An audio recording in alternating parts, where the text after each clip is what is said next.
والآن مع المفاجأة الكبرى. سمير سمكرة ملوش في المقبرة. اهلا بيكم في فيديو جديد. بعد فوز رودري بالكرة الذهبية هنكلمكم النهارده عن كل ابطال او كل اللعيبة اللي كسبت الكرة الذهبية من اول ما اتعملت 1956 وصولا ل 2024 اللي فاز فيها رودري بالكرة الذهبية. النهارده مش جايين نكلمك عن الخناقة اللي هي ما بين رودري او ما بين الناس اللي شايفة ان رودري يستحقها او الناس اللي شايفة ان فينيسيوس يستحقها. لا، احنا جايين نكلمك عن تاريخ الكرة الذهبية من اول ما اتعملت وصلنا ل 2024 من المركز الاول للمركز الثالث في كل سنه، مين اللي خدها وترى عمل ايه عشان ياخدها. كل الكلام ده تعرفوا في فيديو النهارده، فانزل اعمل لايك وسبسكرايب وفعل زر الجرس وكل الكلام ده، ويلا بينا نبدا.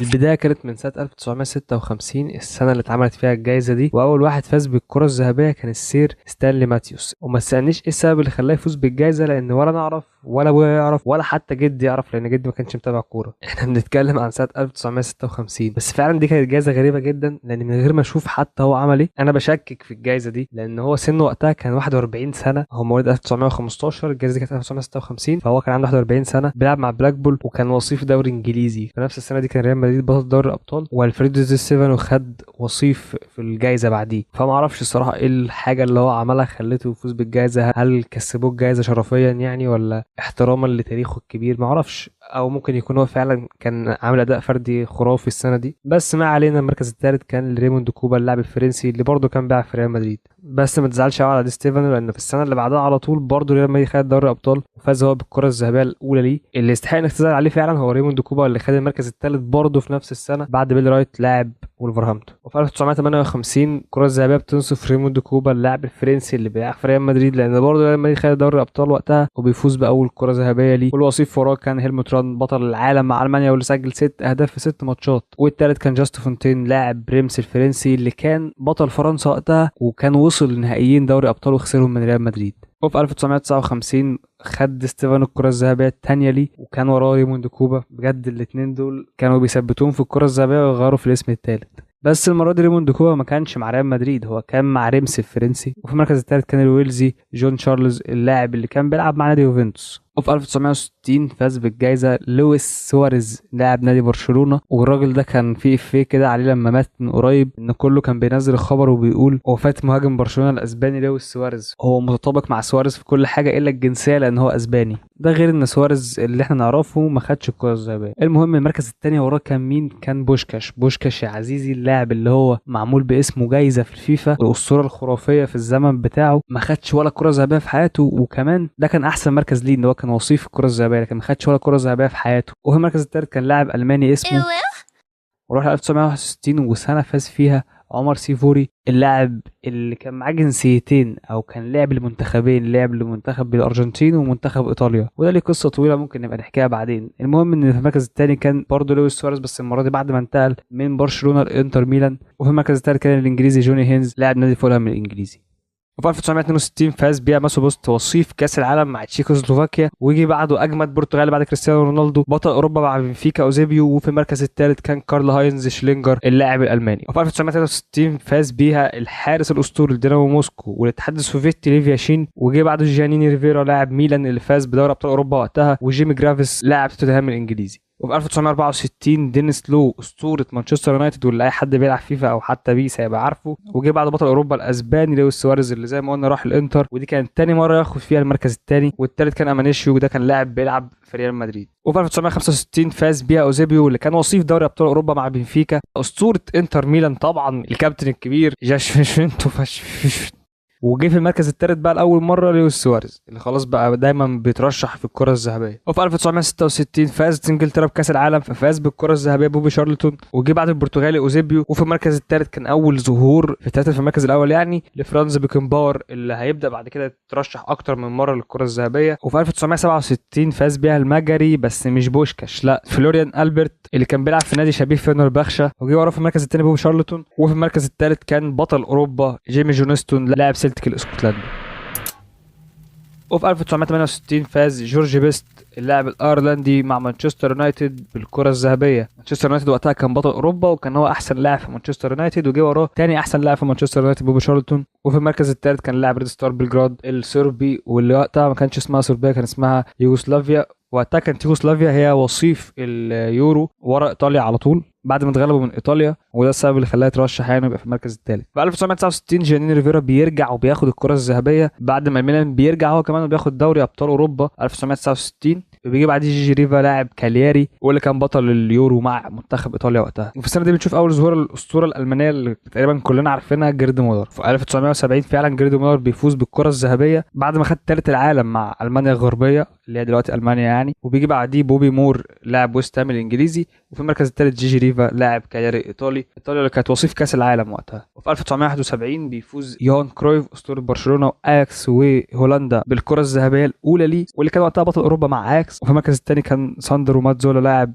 انتر ميلان. وفي المركز الثالث كان لاعب مانشستر يونايتد جورج بيست. وفي 1972 الثلاثه بيكونوا المان. يا سلام على الديمقراطيه، طبعا ده بسبب ان المانيا كانت فازت بكاس العالم وقتها، عشان كده بياخد المركز الاول بيكن باور لاعب بايرن ميونخ. وفي المركز الثاني جيرد مولر لاعب بايرن ميونخ برضه. وفي المركز الثالث الغلبان جانتر نيتزر لاعب بروسيا مونشنجلادباخ. وفي 1973 بيفوز كرويف بالكره الذهبيه الثانيه ليه، بس المره دي كان مع برشلونه. وفي المركز الثاني كان دينو زوف لاعب يوفنتوس. وفي المركز الثالث كان جيرد مولر لاعب بايرن ميونخ، واللي خلاص بقى متعود ان هو يروح حفله الكره الذهبيه. وفي 1974 كرويف بيفوز للمره الثانيه على التوالي والثالثه في تاريخه بالكره الذهبيه بعد ما كان وصيف كاس العالم مع هولندا. وفي المركز الثاني وراه كان بيكنباور بطل كاس العالم. وفي المركز الثالث كان ثالث كاس العالم اللاعب دينا لاعب ليجا وارسو البولندي او لاعب منتخب بولندا، لان هو فاز بسبب ان هو خد ثالث كاس العالم مع هولندا. وفي 1975 بيفوز بالكره الذهبيه اللاعب الاتحاد السوفيتي اوليج بلوخين، بس ده بيلعب في دينامو كييف مش في دينامو موسكو. وفي المركز الثاني كان بيكن باور بطل اوروبا مع بايرن وقتها. وفي المركز الثالث كان يوهان كرويف لاعب برشلونه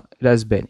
وفي 1976 بيفوز بيكن باور بالكره الذهبيه الثانيه ليه مع بايرن ميونخ بعد ما فاز معاهم بدوري ابطال اوروبا الثالثه على التوالي. وجي بعده اينزنبرينك لاعب اندرليخت البلجيكي. وفي المركز الثالث كان لاعب تشيكوسلوفاكيا فيكتور واللي وقتها كان بطل اليورو. وكنا اتكلمنا في فيديو كامل عن اقوى منتخبات كانت حصان اسود في اليورو، هتلاقي الفيديو ده في الديسكريبشن وفي الاير اللي فوق. لو افتكرت احط لان ده فيديو طويل جدا فاكيد هنسى انا قلت ايه فيه، بس عموما كنا عملنا فيديو على القناه هنا بعنوان اقوى 10 منتخبات حصان اسود في تاريخ اليورو، منتخبات صنعت معجزات في اليورو. وفي 1977 فاز الان سيمونسن لاعب بروسيا مونشنجلادباخ واللي كان وصيف دوري ابطال اوروبا وقتها قدام ليفربول بالكره الذهبيه. وجي بعده في المركز الثاني كيفن كيجان لاعب هامبورغ وده كان لاعب انجليزي. والمركز الثالث كان ميشيل بلاتيني لاعب نانسي الفرنسي. وصيف السنه دي اللي هو كيفن كيجان فاز بالكره الذهبيه في السنه اللي بعدها 1978. وجي بعده في المركز الثاني هانز كرانكل لاعب برشلونه. وفي المركز الثالث الهولندي اللي لسه قايلين هو كان وصيف 1976 كان هنا في المركز الثالث في 1978 روب رينزنبرينج لاعب اندرليخت البلجيكي. وفي 1979 فاز كيفن كيجان للمره الثانيه على التوالي بالكره الذهبيه الثانيه ليه. وجي بعده كارل هاينز. وفي المركز الثالث كان الهولندي رود كرول لاعب اياكس امستردام. وفي 1980 فاز كارل هاينز رومينيجي بالكره الذهبيه الاولى ليه، اللاعب المعشوق لعيبه بيس موبايل. وجي بعده في المركز الثاني بريند شوستر لاعب برشلونه. وقتها في 1980 كان في طبعا يورو والمانيا زي ما انت توقعت من الاثنين اللي في المركز الاول والثاني المان كانت هي بطل اليورو. وفي المركز الثالث كان ميشيل بلاتيني. وللمره الثانيه على التوالي في 1981 بيفوز رومينيجي بالكره الذهبيه الثانيه ليه، وبعديه بيجي باول بريتنر وبريند شوستر في المركز الثالث. وفي 1982 بيفوز باولو روسي بالكره الذهبيه بعد ما فاز بكاس العالم مع ايطاليا. وفي نفس السنه دي كان ثالث كاس العالم بولندا ومنها فاز لاعبهم بونيك بالمركز الثالث في الكره الذهبيه برضه. وفي 1983 فاز ميشيل بلاتيني بالكره الذهبيه الاولى ليه مع يوفنتوس بعد ما خد وصيف دوري ابطال اوروبا قدام هامبورغ. وفي المركز الثاني اسطوره ليفربول كين داكليش لاعب منتخب اسكتلندا. وفي المركز الثالث كان الان سيمونسن لاعب الدنمارك. والسنه اللي بعدها ميشيل بلاتيني بيفوز برضه بالكره الذهبيه الثانيه ليه على التوالي. وبيجي بعديه جين تيجانا لاعب منتخب فرنسا وبوردو الفرنسي. وفي المركز الثالث بيجي لاعب حتى هم ما تعرفوش ولا تعرف تنطق اسمه، اللاعب الدنماركي اللي كان بيلعب في نادي لاز فيرونا. الغريب ان 1984 دي كان في يورو والدنمارك خرجت فيه من نص النهائي قدام اسبانيا، فغالبا ده السبب اللي خلاها ترشح يعني. وفي 1985 ما اختلفتش الاسامي كتير، معانا نفس الاسمين ميشيل بلاتيني المره الثالثه على التوالي. وفي المركز الثاني اللاعب اللي كان في المركز الثالث اللي انا مش عارف اقول اسمه. وفي المركز الثالث كان بريند شوستر لاعب برشلونه الالماني، مش برشلونه الالماني هو اللي الماني. المهم في 1986 بيفوز ثالث لاعب من الاتحاد السوفيتي بالكره الذهبيه وهو ايجور بيلانوف. واللي برضه كان بيلعب في دينامو كيف. وبيجي بعديه في المركز الثاني جاري لينكر الانجليزي اللي كان بيلعب في برشلونه اللي كان وصيف دوري ابطال اوروبا وقتها. وفي المركز الثالث كان ايميليو بوتراجوينو لاعب ريال مدريد. وفي 1987 بتبدا بقى الاسامي اللي احنا نوعا ما نعرفها مع الهولندي رود خوليوت واللي كان بيلعب في اي سي ميلان وقتها. وفي المركز الثاني كان باولو فوتر لاعب اتلتيكو مدريد. والمره الثانيه على التوالي ايميليو بوتراجوينو لاعب ريال مدريد في المركز الثالث. وفي 1988 فان باستن بيفوز بالكره الذهبيه الاولى ليه مع اي سي ميلان. وبيجي بعديه رود خوليوت مع الميلان. وبيجي بعديهم فرانك ريكارد مع الميلان. ثلاثي من هولندا وثلاثي من الميلان. هتقول لي واضح كده ان الميلان خد دوري ابطال، اقول لك لا، هولندا هي اللي خدت اليورو. وفي 1989 فان باستن بيفوز بالكره الذهبيه الثانيه ليه. وبيجي بعديه فرانكو باريزي لاعب واسطوره اي سي ميلان. وفي المركز الثالث فرانك ريكارد برضه ثلاثي من الميلان للسنه الثانيه على التوالي. ده انجاز مفيش اي نادي عمله. طبعا واضح ان المره دي فعلا اي سي ميلان هو اللي كان بطل دوري ابطال اوروبا. وفي 1990 لوثر ماتيوس الاسطوره الالمانيه لاعب انتر ميلان بيجي في المركز الاول وبياخد الكره الذهبيه. بيجي بعديه سيلفاتور سكيلاتشي لاعب يوفنتوس. وفي المركز الثالث اندرياس بريم لاعب انتر ميلان. يعني في 2 من الانتر وواحد من اليوفي. توقع عزيزي المشاهد مين كان بطل دوري الابطال، انتر ولا اليوفي؟ الاجابه ولا الانتر ولا اليوفي، كان اي سي ميلان، مش بسبب دوري الابطال يعني. وفي 1991 بيجي لاول مره جير بيين بابن لاعب مارسيليا ومنتخب فرنسا. وقتها مارسيليا كان وصيف دوري الابطال قدام ريد ستار بلجراد. وجه في المركز الثاني وراه لعيبه بقى ريد ستار بلجراد اللي خدوا دوري الابطال ديان سافيزيفيتش وداركو بانشيف. وفي المركز الثالث كان لوثر ماتيوس لاعب انتر ميلان الالماني، مش بسبب دوري الابطال يعني. وفي 1992 بيفوز ماركو فان باستن بالكرة الذهبية الثالثة ليه بعد ما هولندا صدرت مجموعتها في اليورو قبل ما تخرج من الدنمارك في نص النهائي. وفي المركز الثاني كان اللاعب البلغاري ستوشيكوف لاعب برشلونة الاسباني. وفي المركز الثالث كان دريس بيركامب هداف اليورو مع هولندا لاعب اياكس الهولندي. وسيبني احرق لك حاجه من الفيديو اللي فات، 10 لعيبه اتظلموا وما خدوش الكره الذهبيه. دينيس بيركامب واحد من ال10 لعيبه دول. هتلاقي اللينك بتاع الفيديو في الاي اللي فوق، لو افتكرت حاطه في الاي اللي فوق، لو ما افتكرتش هتلاقي الفيديو في الديسكربشن. وفي 1993 بيفوز بالكره الذهبيه اللاعب الايطالي روبرتو باجيو. وبيجي بعده دينيس بيركامب لاعب انتر ميلان. وبعدهم الفرنسي لاعب مانشستر يونايتد إيريك كانتونا. وفي 1994 بيفوز بالكره الذهبيه هريستو ستوشيكوف لاعب برشلونه الاسباني. مش هو الاسباني، هو زي ما قلنا بلغاري. وقتها كان برشلونه وصيف دوري ابطال اوروبا قدام اي سي ميلان اللي ترشح منه في المركز الثالث باولو مالديني. وفي المركز الثاني كان روبرتو باجيو برضو بعد ما ضيع ضربه الجزاء قدام البرازيل في كاس العالم 1994. و 1995 كره ذهبيه مميزه قوي لان اللي فاز بيها كان لاعب افريقي طبعا انت عرفته، هو جورج ويا لاعب اي سي ميلان الايطالي. وفي المركز الثاني كان كلينزمان لاعب بايرن ميونخ الالماني. وفي المركز الثالث كان لاعب فنلندي، ده اللاعب الفنلندي الوحيد اللي ترشح في تاريخ الكره الذهبيه. ظلم والله، بوكي كان يستحق ان هو يترشح، كان يعني ب6 مليون بس ويجيب اجوان ما بيجيبهاش هالاند، او لا مش للدرجه دي يعني. المهم اشمعنى اللاعب ده؟ اللاعب ده كان بطل اوروبا وقتها مع اياكس واللي فاز على الميلان في نهائي دوري ابطال اوروبا. وفي 1996 بيفوز لاعب الماني، المره دي هو ماتياس سامر لاعب بروسيا دورتموند. وبيجي بعده رونالدو البرازيلي واللي كان وقتها لاعب برشلونه الاسباني. وبيجي بعدهم الاسطوره الان شيرر لاعب نيوكاسل الانجليزي. في 1997 بيفوز رونالدو بالكره الذهبيه الاولى ليه. وبيجي بعده في المركز الثاني اسطوره يوغوسلافيا وتحديدا مونتينيجرو بريدراج مياتوفيتش لاعب ريال مدريد. وفي المركز الثالث كان زين الدين زيدان لاعب يوفنتوس وقتها. وفي 1998 بيفوز بالكره الذهبيه زين الدين زيدان لاعب يوفنتوس. في المركز الثاني دافور شكر لاعب ريال مدريد واللي كان بطل دوري ابطال اوروبا وقتها. وفي المركز الثالث كان البرازيلي رونالدو. اما في المركز الاول في 1999 كان البرازيلي ريفالدو لاعب برشلونه. وراه ديفيد بيكهام بطل دوري ابطال اوروبا قدام بايرن ميونخ. وفي المركز الثالث اندري شيفيتشينكو لاعب اي سي ميلان الايطالي. وفي سنه 2000 فاز بالكره الذهبيه لويس فيجو لاعب ريال مدريد. وجي بعده في المركز الثاني زين الدين زيدان لاعب يوفنتوس. وفي المركز الثالث كان اندري شيفيتشينكو لاعب ميلان للمره الثانيه على التوالي في نفس المركز. وبعدها في 2001 فاز بالكره الذهبيه الانجليزي مايكل اوين لاعب ليفربول وقتها. وبعده جه راؤول جونزاليز لاعب ريال مدريد. وفي المركز الثالث كان اوليفر كان بطل دوري ابطال اوروبا مع بايرن ميونخ. بعدها في 2002 بتفوز البرازيل بكاس العالم وبيفوز رونالدو الظاهره بالكره الذهبيه الثانيه ليه. وبيجي بعده روبرتو كارلوس لاعب ريال مدريد. وقتها الاثنين كانوا بطل اوروبا وكانوا بطل كاس العالم. وجي بعدهم اوليفر كان لاعب بايرن ميونخ. في 2003 بيفوز بافل نيدفيد بالكره الذهبيه بعد خساره يوفنتوس لدوري ابطال قدام اي سي ميلان. وبيجي بعدهم تيري هنري وبعده باولو مالديني لاعب اي سي ميلان بطل اوروبا وقتها. وفي 2004 اندري تشيفتشينكو لاعب اي سي ميلان بيفوز بالكره الذهبيه. بيجي بعده في المركز الثاني اللاعب البرتغالي ديكو لاعب برشلونه. وفي المركز الثالث رونالدينيو لاعب برشلونه. رونالدينيو اللي بعدها بسنه على طول في 2005 بيفوز بالكره الذهبيه الاولى ليه مع برشلونه. بيجي بعده فرانك لامبرد مع تشيلسي وستيفن جيرارد مع ليفربول واللي كان بطل اوروبا وقتها. وفي 2006 بيفوز اول مدافع ايطالي بالكره الذهبيه وهو فابيو كانافارو بعد ما فاز بكاس العالم مع منتخب ايطاليا. وقتها كانافارو كان بيلعب في ريال مدريد. بيجي بعده الحارس المخضرم الاسطوره احسن حارس في التاريخ جان لويجي بوفون لاعب يوفنتوس الايطالي. وبعده في المركز الثالث تيري هنري لاعب ارسنال. وفي 2007 بيفوز ريكاردو كاكا مع اي سي ميلان بدوري ابطال اوروبا وبالكره الذهبيه في نفس السنه. بيجي بعدهم اول ظهور لكريستيانو رونالدو في الثلاثه الاوائل واللي كان لاعب مانشستر يونايتد وقتها. وفي نفس السنه ظهر ميسي لاول مره واللي كان ثالث الكره الذهبيه واللي كان لاعب برشلونه طبعا. وفي 2008 فاز كريستيانو رونالدو بالكره الذهبيه الاولى ليه بعد ما فاز بدوري ابطال اوروبا مع مانشستر يونايتد.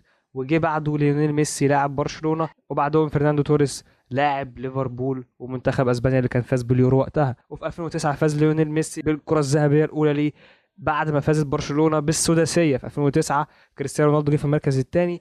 وجه في المركز الثالث تشافي هرنانديز لاعب برشلونه برضو اللي كان فاز بالسداسيه معاهم طبعا. وفي 2010 فاز ميسي بالكره الذهبيه الثانيه ليه. وجه بعده في المركز الثاني اندريس انيستا لاعب منتخب اسبانيا وبرشلونه واللي كان فاز بكاس العالم وقتها. وبعده جه تشافي هرنانديز ثنائي خط وسط برشلونه كانوا مترشحين مركز ثاني ومركز ثالث.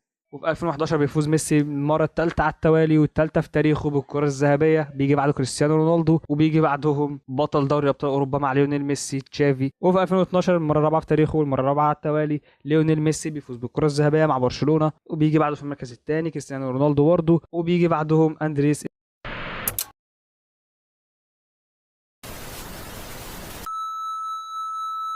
وفي 2013 بيفوز رونالدو بالكره الذهبيه الثانيه ليه.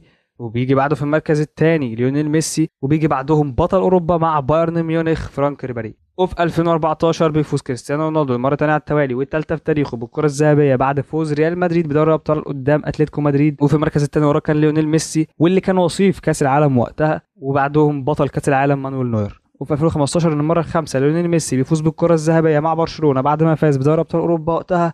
وبيجي بعده في المركز الثاني كريستيانو رونالدو. وفي المركز الثالث نيمار ثاني ضلع في مثلث الرعب في برشلونه وقتها. وفي 2016 بيفوز كريستيانو رونالدو بالكره الذهبيه بعد ما فاز باليورو مع البرتغال وفاز بدوري ابطال اوروبا مع ريال مدريد طبعا. وفي المركز الثاني كان ليونيل ميسي لاعب برشلونه. وفي المركز الثالث كان انطوان جريزمان لاعب اتلتيكو مدريد ووصيف اليورو وقتها. وفي 2017 للمره الثانيه على التوالي بيفوز كريستيانو رونالدو بالكره الذهبيه والخامسه في تاريخه طبعا بعد ما خد دوري ابطال مع ريال مدريد. وتعود بقى على الكلمه دي خلاص.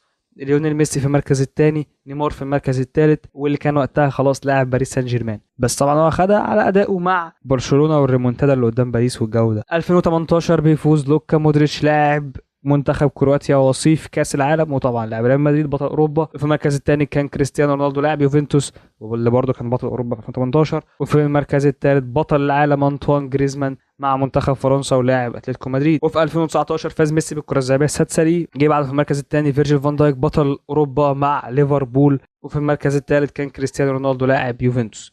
2020 طبعا الكره الذهبيه اتلغت بسبب الفيروس اللي كان منتشر وقتها. وفي 2021 ميسي بيفوز بالكره الذهبيه السابعه ليه والثانيه على التوالي. وقتها ميسي كان لاعب باريس سان جيرمان بعد ما فاز بكوبا امريكا مع منتخب الارجنتين. وفي المركز الثاني كان روبرت ليفاندوفسكي اللي كان حاصل وقتها على الحذاء الذهبي لاعب بايرن ميونخ وبطل اوروبا. وفي المركز الثالث كان جورجينو لاعب تشيلسي اللي كان بطل اوروبا في السنه دي. هتقول لي بطل اوروبا مع مين؟ مع تشيلسي ولا مع منتخب ايطاليا؟ هقول لك مع الاثنين. كان بطل اليورو مع ايطاليا وبطل دوري ابطال اوروبا مع تشيلسي. وفي 2022 بيفوز كريم بنزيما بالكره الذهبيه الاولى ليه مع ريال مدريد بعد ما فاز بدوري ابطال اوروبا. بيجي بعده في المركز الثاني ساديو ماني واللي كان لاعب بايرن ميونخ بس هو خدها على اداؤه مع ليفربول واللي كان وصيف دوري ابطال اوروبا في السنه دي. وبيجي بعدهم في المركز الثالث لاعب مانشستر سيتي كيفن دي بروين. وفي 2023 بيفوز لاعب انتر ميامي ليونيل ميسي بالكره الذهبيه بعد ما فاز بكاس العالم مع منتخب الارجنتين. بيجي بعده في المركز الثاني ايرلينج هالاند لاعب مانشستر سيتي واللي كان واخد الحذاء الذهبي ودوري انجليزي ودوري ابطال اوروبا وكل الحاجات دي.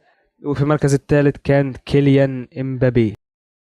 وفي 2024 ومن اقل من ساعه رودري بيفوز بالكره الذهبيه بعد اداء خرافي الصراحه مع منتخب اسبانيا ومع مانشستر سيتي. كان اهم لاعب في مانشستر سيتي يمكن اهم من هالاند بس هل ده مبرر ان هو يكسب الكرة الذهبية على فينيسيوس جونيور؟ قول لي انت رايك في الكومنتات، وحاول ما تكونش منحاز، يعني حاول ما تغلبش عواطفك. لو انت مدريدي ما تقولش فينيسيوس جونيور، ولو انت برشلوني ما تقولش رودري عندما في فينيسيوس جونيور. فكر بحيادية شوية وقول لي رأيك مين فيهم فعلا اللي كان يستحق الكرة الذهبية. وبس ده كان فيديو النهارده. ممكن تعمل لايك وسبسكرايب وتفعل زر الجرس، تابعنا على الانستجرام، واشوفكم في فيديو جديد. سلام.